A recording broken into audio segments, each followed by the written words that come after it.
Bonjour, aujourd'hui nous allons vous présenter des inventeurs qui ont marqué l'esprit de Nous verrons les l'aviation. premiers vols à l'ingénieur français Clément Ader, né en 1841 à Toulouse. Il démontre que pour faire décoller un engin plus lourd que l'air, on a besoin d'une puissance ascensionnelle qui ne peut être que mécanique, c'est-à-dire un moteur. Son modèle, c'est la chauve-souris.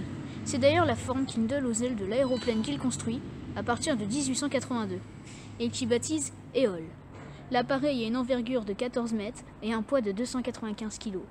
Son revêtement consiste en un étoilage en soie.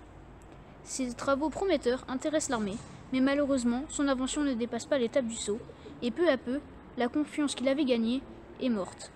Ses travaux restèrent confidentiels longtemps, car ils étaient classés secret défense.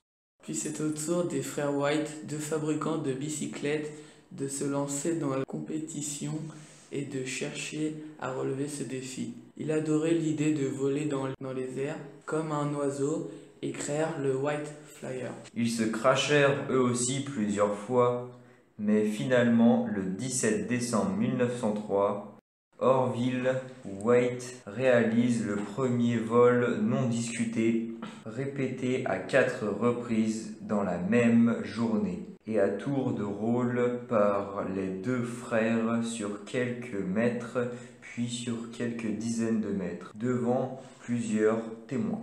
Ils vinrent s'installer en France en 1908.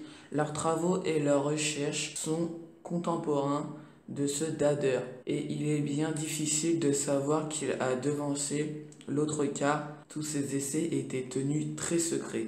Les frères Wright doivent en partie leur réussite à l'ingénieur allemand Otto Lilienthal. Il est né le 23 mai 1848 en Allemagne. C'est un pionnier de l'aéronautique.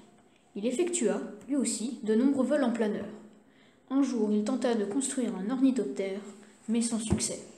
En 1842, l'inventeur français Henri Giffard participe également à l'aventure de la conquête des airs, grâce à son ballon dirigeable.